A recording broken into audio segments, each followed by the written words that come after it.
By the time the project ended, we had trained 35,000 groups with 704,000 women living in some of the poorest villages of the world with a very high level of success. And the groups were thriving, saving, lending, and in large part functioning well. This is Financial Inclusion Unlocked, an SIJ production. Hello, I'm Jack Farron, your host, and this is the podcast meeting sector leaders and innovators across the globe to discuss how we can unlock the potential of financial inclusion as an enabler of the SDGs. This is a show produced by SIJ Media, and our first series is supported by the Swiss Capacity Building Facility. If you enjoy this interview with Jeff Ashe, check out our other episodes released so far in the series and connect with us on our LinkedIn page at Financial Inclusion Unlocked.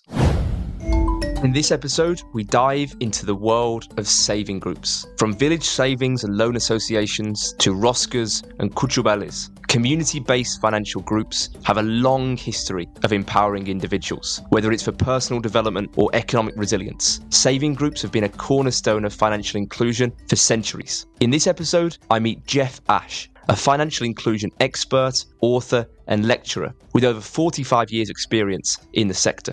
Jeff was previously a Senior Associate Director at Accion International, Executive Director at Working Capital, Director of Community Finance at Oxfam America, and is now both the Executive Director at Grassroots Finance Action and an Adjunct Associate Professor lecturing on microfinance and financial inclusion at the School of International and Public Affairs at Columbia University. We discuss the history of saving groups, his pioneering work with Oxfam America through the Save for Change initiative, and the rise of backyard bankers in the USA. Thanks so much for joining me on the podcast. I know we've been speaking during different engagements for around 2 years now, so it's great to have you on the show and learn about your journey with saving groups and your work now with immigrant groups in the US. So talk to me about the early stages of your career in microfinance and your transition then into micro savings. Well, thank you, Jack. This is a real privilege to have this opportunity to talk. I was one of the microfinance pioneers. Back in 1979, virtually the Pleistocene of microfinance, Accion International, the organization I was one of the senior directors of, received a grant from USAID to study how to provide credit to micro businesses, tiny businesses, sole proprietorships with 1 or 2 workers around the world. We carried out this research in Africa, Asia, and Latin America. But one of all the different models we saw, one particularly appealed to, I thought had a solution. It was actually invented in El Salvador with an organization called Crédito. They developed a solidarity group. And the idea was, since it's virtually impossible to determine the individual credit record of a person living deep in the slums, a group of 5 would come together. They would co-guarantee each other's loans. The money they received, they would advance their businesses. And the concept solidarity group was appropriate because I saw that these groups were marketing together, helping each other out. And so we took this, I found out this model in 1980 in El Salvador in the midst of the war there. And so with trucks going out, and I documented the methodology and introduced it to Accion back in 1980. And from there, it spread through Accion and from there throughout the world. And it's one of the dominant methodologies. I personally promoted this program in 34 countries and introduced it to the United States in a program that I call Working Capital. And that took me from 1980, I was in microfinance, up to 1999, when I started seeing the limitations of microfinance. I was discouraged to see that in every market in the major countries, but particularly in Bolivia, where this movement first started, there was a whole ring of microfinance institutions descending into the markets, and micro entrepreneurs taking out multiple loans, paying one loan to pay off the next. In every village I went into, there was a dozen different microfinance institutions competing for customers, charging very high interest rates. And I was about to leave the microfinance movement when I went to a presentation at Brandeis University,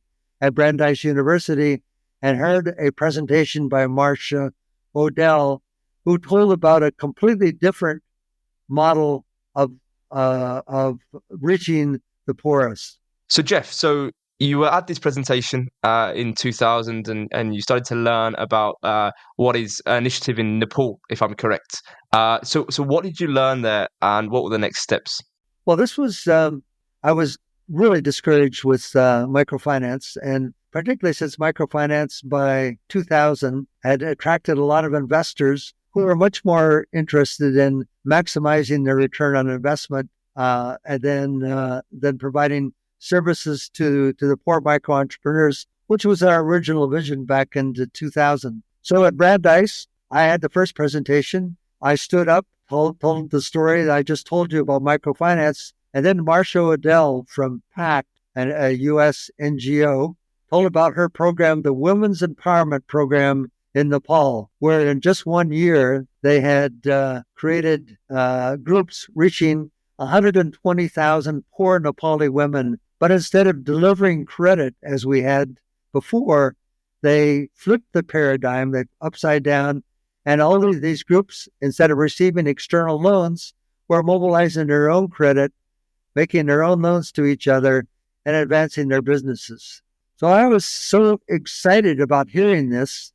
And I said, at last, after 20 years, especially the last few years, I'm seeing a model that actually works for the poor. So I said, one way or another, I've got to be the evaluator of that program. And so in 2000, I went to Nepal, funded in part through USAID, PACT itself, and Freedom from Hunger. And I launched an evaluation of this program to see how it worked. And to me, as a microfinance practitioner for 20 years, starting programs all over the world, it was revolutionary to see how well that these groups work. And for me, each day in the field, a shibboleth of microfinance orthodoxy came crashing to the ground. The poor can't save. They were saving. The poor can't save enough to make a difference. They were saving enough to make a difference. The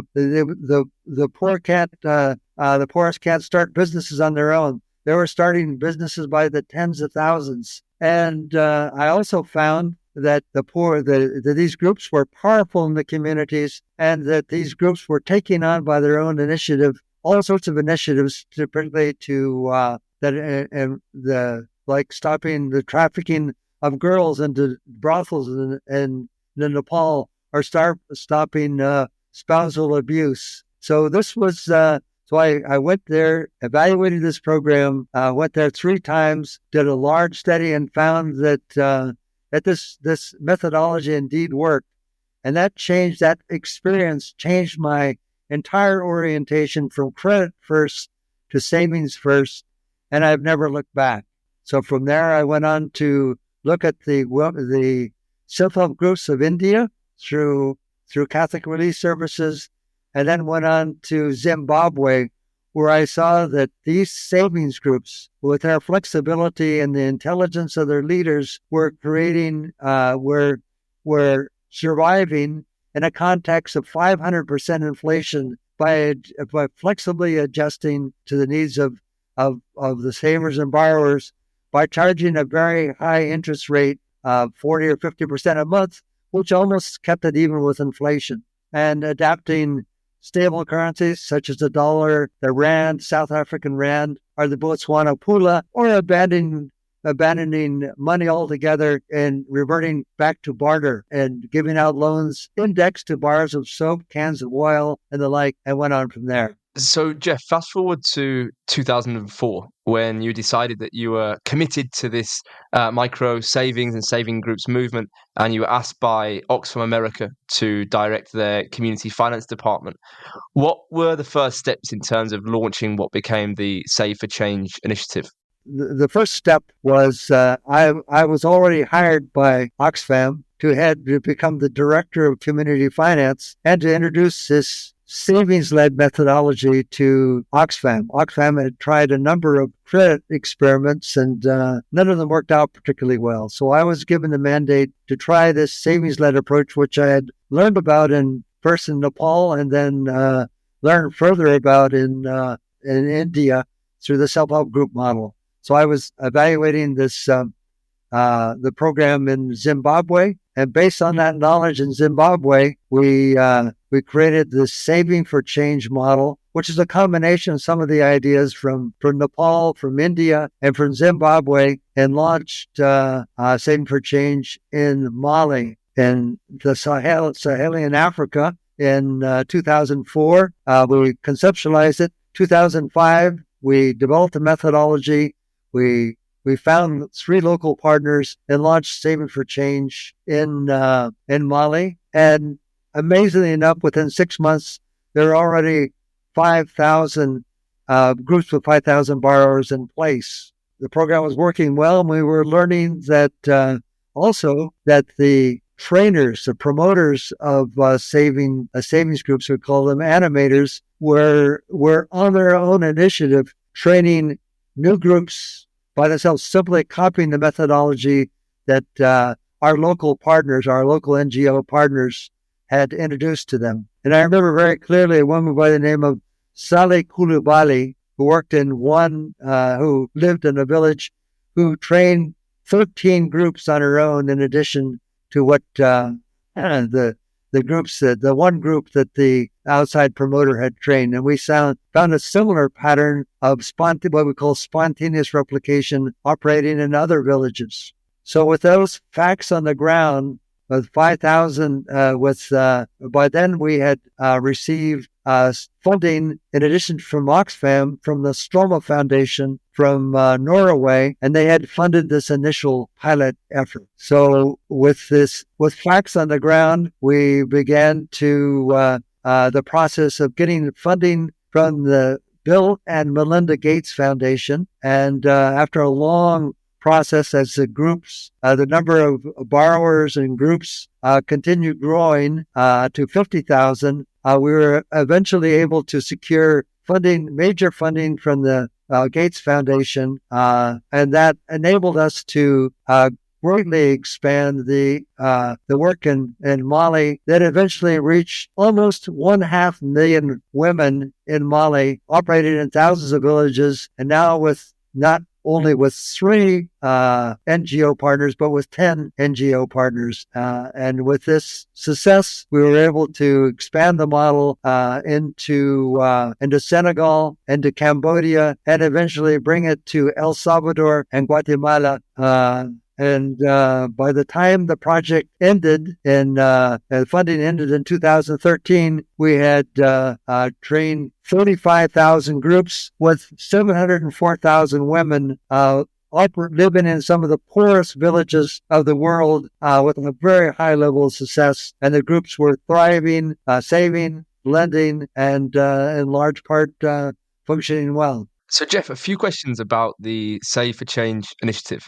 So the first is something I read from your book, which was, due to the high levels of illiteracy in groups in Mali, you took a bold step of scrapping paper records altogether and developed instead an oral record-keeping system.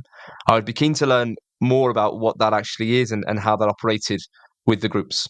In a community where almost nobody can read or write. So we invented a system that the oral record-keeping system, where actually we calculated, each group was able to calculate their outstanding loan balance with sticks, the kind of sticks that is used in the Sahelian for instead of toothbrushes, and seeds of the shea nut seeds.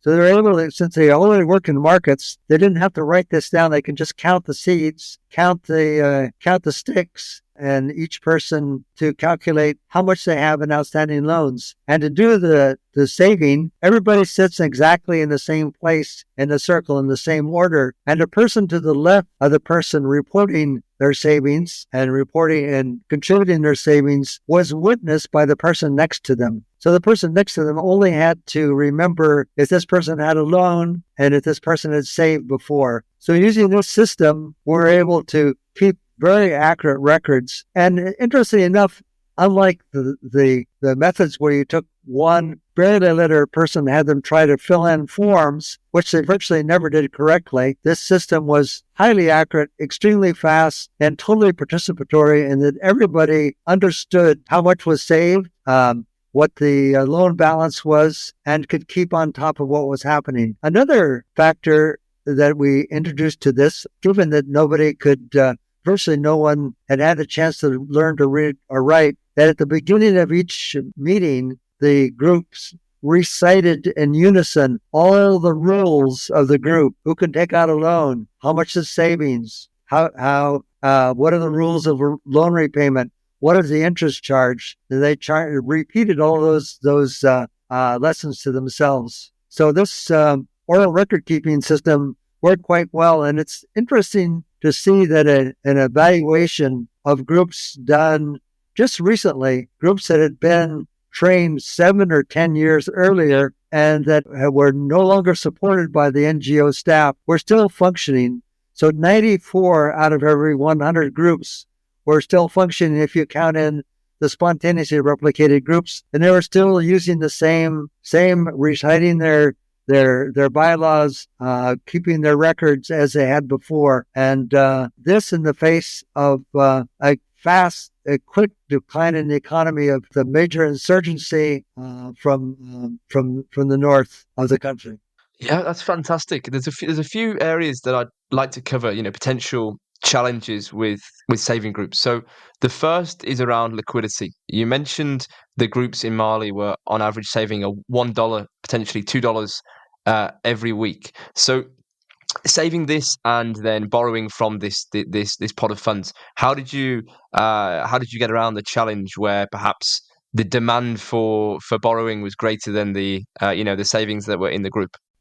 Interesting question. In most groups in Mali and Cambodia and elsewhere, the demand for loans was somewhat less than the total amount of money in the loan fund. So what groups often did in Mali was, since they had excess cash, they purchased bags of grain that they could resell at a much higher price during the lean season, the season after the harvest, when the community was running out of cash. So they were able to invest in collective activities to use up the excess money lent. So most of the time, the only country where the demand for loans was quite a bit greater than the amount of money in the loan fund was in Guatemala, where the women are highly entrepreneurial and engaged in weaving and embroidery and jewelry making. So their demand for loans was exceeded the amount saved. So there was a lot reserve. Now in El Salvador, what they started to do was the groups where there was more demand for loans than money to lend would make loans at interest to the groups that needed more capital. So that tended to even things out. Got it. So if we look at the Save for Change initiative and the groups that were being set up, if I understand correctly, there would be a metal box in the group with a couple of locks and cash inside that is deposited each week. How did you also mitigate the risks around security with this much cash and, of course, building up over the saving cycle? Yes, that's a common question, and it became a major issue.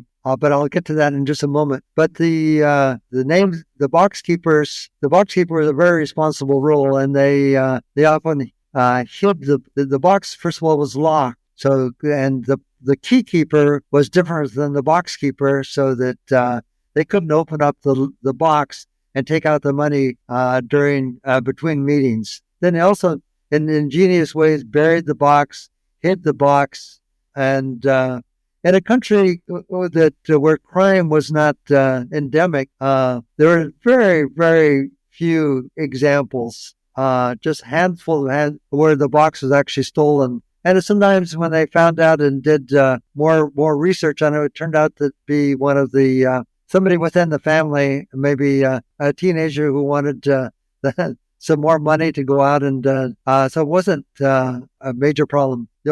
The area where this was truly problematic was in El Salvador, when there was a huge number of gangs, and the gangs, some of the members of whom were the children and nephews of the women saving the groups, would extort from the groups or steal the boxes, and that was a major issue. So that was a major reason for groups closing down in El Salvador.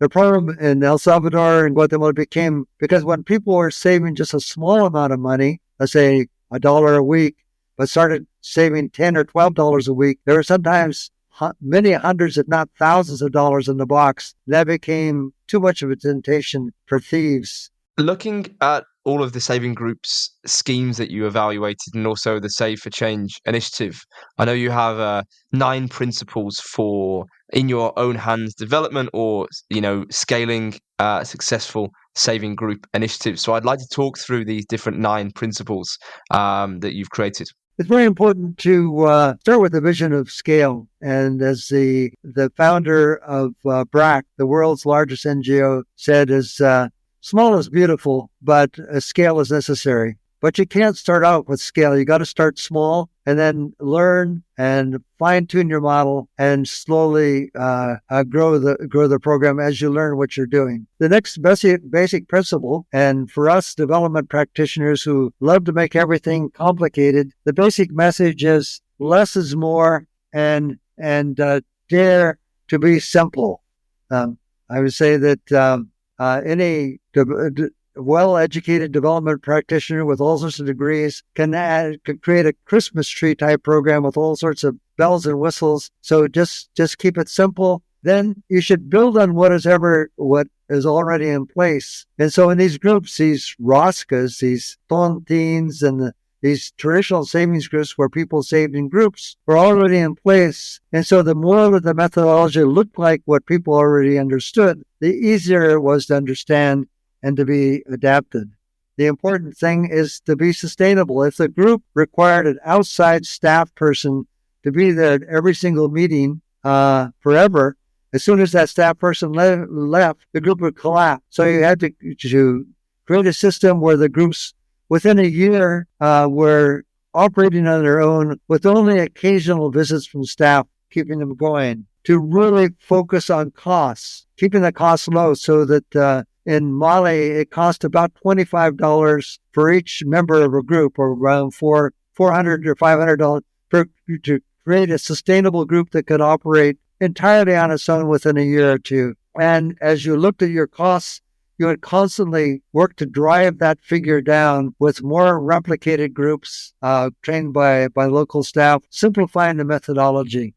The next principle is no giveaways. And a lot of programs would start with, well, we'll provide you a seed grant or extra money, and then with that encouragement, you can start saving. We found that every example that was tried, people would start saving, get the money from the match, and then the group would be quickly fall apart. So we found it's less expensive, much less expensive, and much more sustainable, that the groups had to do the hard work of mobilizing that money themselves. Insist on local control. And this is local control both by the local NGO, where the outsiders like the Oxfam staff would enter the funding and step back to let the groups, let the local NGOs mobilize their own money, and also let each group run itself. The important as a manager of the program is that not just let the promoters, the paid staff, just do whatever they wanted, but establish very high performance criteria so that they would constantly have to meet objectives, and the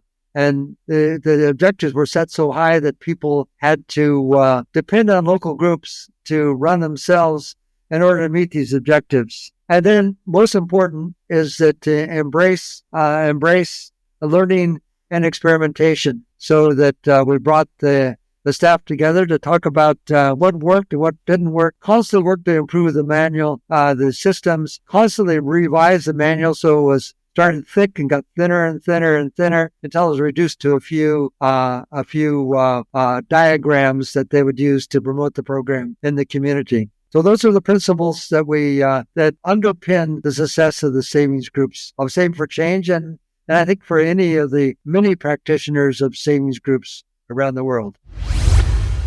Before we carry on, just a quick mention for our series partner, the Swiss Capacity Building Facility. SCBF has supported numerous projects that leverage saving groups to extend financial services to their members. A notable partnership with Vision Fund International in Ghana, Malawi and Rwanda has delivered substantial on-the-ground impact. Through SCBF support, these initiatives that are focused on introducing and scaling savings-linked insurance solutions for saving group members and their families, strengthening their financial security and resilience against risks such as accidental death, disability, and hospitalization. Collectively, these programs have provided protection to nearly 60,000 saving group members and their dependents across these countries. Great work. Let's get back to the show.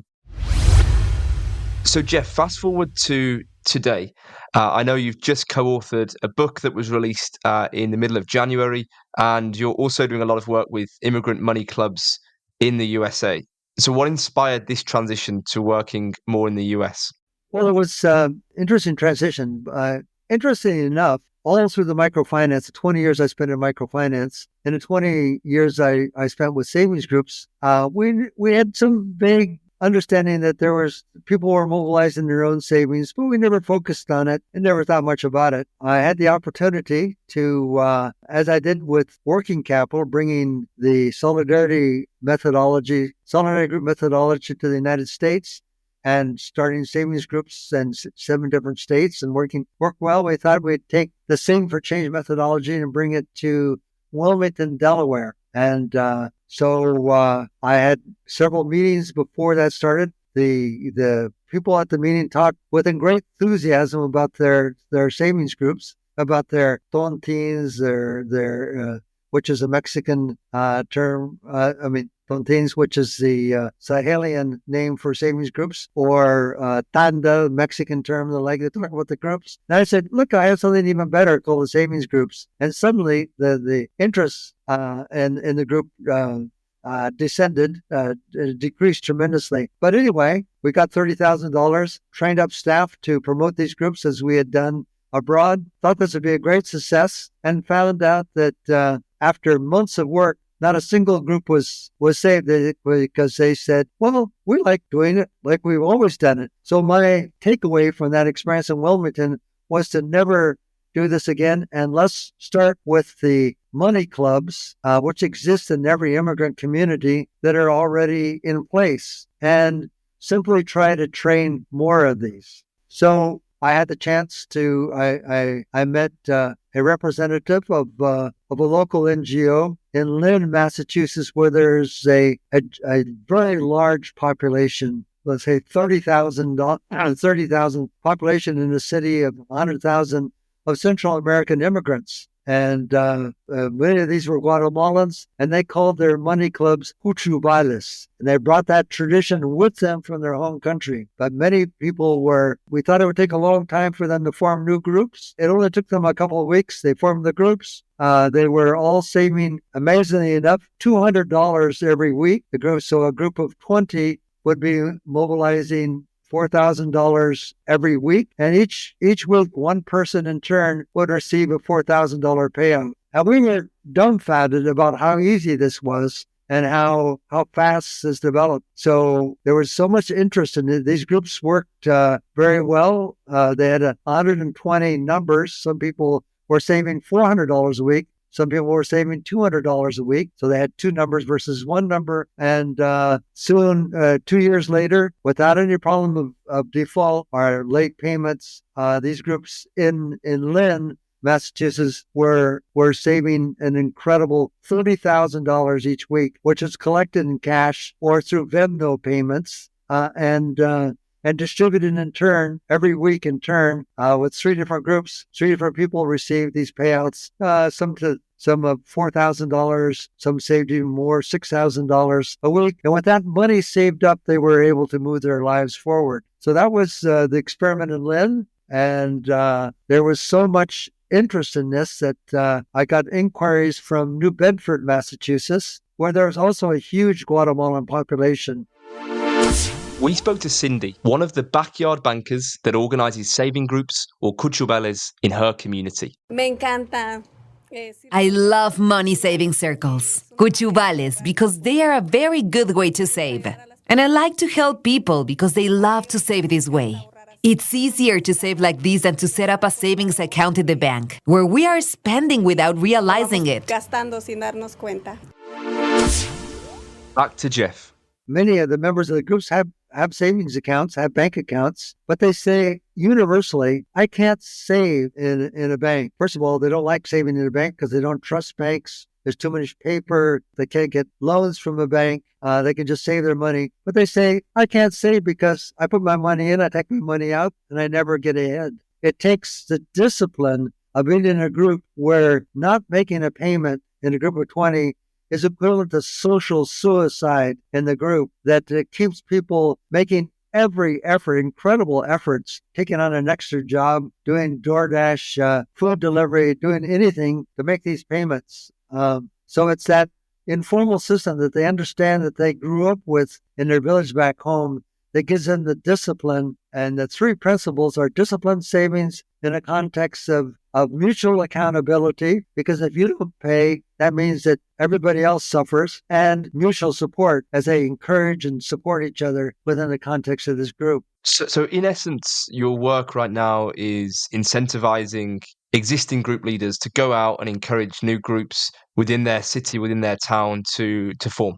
Right. And the evidence that this works, that only about 1/3 of those who joined these groups had ever participated in a money club, a Cuchubal, before. So we're really encouraging much more, many more people starting to save this way. And it's important to also think, so how do they use this money? And the first thing that the most is that they get out of usurious debt. They got out of debt to payday lenders, to money lenders who were in the community, to extremely high cost credit cards and the like. And the second thing is that they now have, with a couple $1,000s, they have a cushion to pay the rent, to pay the utilities, to take care of their needs. And as they start saving more, they start investing in businesses, saving 2 or 3 payments together, several payments together to do a down payment on a house, and moving their lives forward in a way that they defined, in a way that costs 0 in interest. Well, not exactly 0, because the organizers charge a fee which compensates them for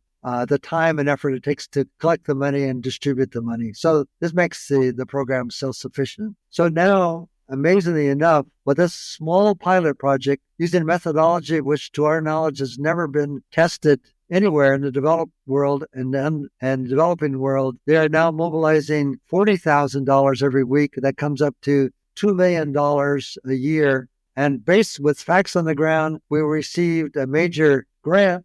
So we're going to expand and document and replicate this model in new sites and expand this work in both Lynn and New Bedford over the next year. Jeff, I know you recently released a book called Backyard Bankers in January. So what can readers expect in the book? And I'll give you the rest of the title, which Backyard Bankers, Immigrants, Money Clubs, and the Pursuit of the American Dream. And as my graduate students from Columbia University, and I asked my graduate students from Columbia University and Brandeis University, who are from all over the world, to go out and profile the ROSCAs, or the money clubs from their community.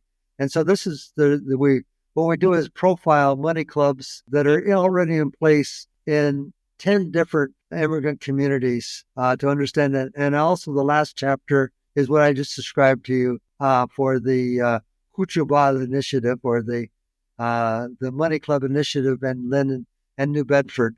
So that shows how this program works. And we calculate extrapolating from what we're able to observe and through secondary literature that among the 250,000 or quarter of a billion immigrants now living in rich countries, they are mobilizing and distributing $500 million through their savings clubs by saving $100 or $200 a week. And with this is a major mechanism by which you see the community that's on the skids, that's falling apart. Immigrants come in within a few years. There's crime is down, restaurants and services are multiplying, and these communities are now more prosperous through this mechanism. This was Series 1, Episode 4 of the Financial Inclusion Unlocked podcast produced by SIJ. Don't miss the rest of this series as we dive deeper into unlocking the potential of financial inclusion. Be sure to subscribe and follow us on your favourite podcast platform so you never miss an episode. And if you have any questions or feedback on the show, I would love to personally hear from you, and you can email me on jack@sijmedia.com. A special thank you to the Swiss Capacity Building Facility for supporting our first series of the show. To learn more about how they are innovating inclusive finance and how you or your organisation can support their work to fund more transformative projects, visit www.scbf.ch.